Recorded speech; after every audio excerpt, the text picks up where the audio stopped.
খাদান trailer. দেব কয়লা বেল্টের সেটে একজন অ্যাকশনারের দ্বৈত ভূমিকায় অভিনয় করেছেন। সুজিত রিনো দত্ত পরিচালিত অ্যাকশন থ্রিলারটিতে যিশু সেনগুপ্ত, বরখা বিষ্ট, ইধিকা পল এবং অনির্বাণ চক্রবর্তী প্রধান চরিত্রে অভিনয় করেছেন। খাদানে দেব ও যিশু সেনগুপ্ত। খাদানে দেব ও যিশু সেনগুপ্ত। টলিউড তারকা দেব আবার ফিরে এসেছেন, খাদানে দ্বৈত ভূমিকা নিচ্ছেন, যা ট্রেলার বুধবার নির্মাতারা বাদ দিয়েছিলেন। সুজিত রিনো দত্ত পরিচালিত আসন্ন অ্যাকশন থ্রিলারটিতে দেবকে একজন বাবা ও ছেলের চরিত্রে অভিনয় করতে দেখা যাচ্ছে, পাশাপাশি যিশু সেনগুপ্ত, বরখা বিষ্ট, ইধিকা পল এবং অনির্বাণ চক্রবর্তীকে সমন্বিত একটি দল অভিনয় করছেন।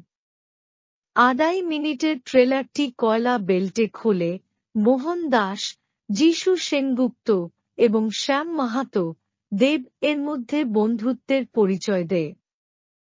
যাই হোক, আখ্যানটি শীঘ্রই একটি নাটকীয় মোড় নেয়, যেটি গল্পটি উন্মোচিত হওয়ার সাথে সাথে দুটি চরিত্রের মধ্যে একটি দ্বন্দ্বের ইঙ্গিত দেয়। ট্রেলারটি ইঙ্গিত দেয় যে শ্যামকে তার কর্মের জন্য জেলে পাঠানো হয়েছে, যখন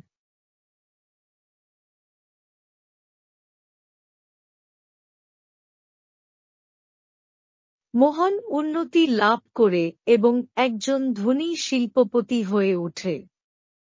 শ্যামের ছেলে দেবও অভিনয় করেছেন, কয়লা বেল্টে জায়গা করে নেয়। খফ এবং সালারের মতো দক্ষিণ ভারতীয় ব্লকবাস্টারগুলির সাথে তুলনা করার সময়, খাদানের গ্রিটি ভিজুয়াল, গার্টন প্যালেট এবং হাই-অকটেন অ্যাকশন একটি শিল্প কয়লা শহরে জীবনের কঠোর বাস্তবতাকে প্রতিফলিত করে। উত্তেজনা যোগ করেছে ছবিটির সাউন্ডট্র্যাক, যা ইতিমধ্যে ট্রেন্ডিং শুরু করেছে। নীলন চট্টোপাধ্যায়, স্যাভি এবং রথিজিৎ ভট্টাচার্যের সুর করা রাজার রাজা, কিশোরী এবং হায় রে বিয়ের মতো গানগুলি মিউজিক প্ল্যাটফর্মে শ্রোতাদের সাথে এক জমেছে। বিজ্ঞাপন। সুরিন্দর ফিল্মস এবং দেব এন্টারটেইনমেন্ট ভেঞ্চার্স দ্বারা প্রযোজিত খাদান ২ ডিসেম্বর সিনেমা হলে মুক্তি পাবে।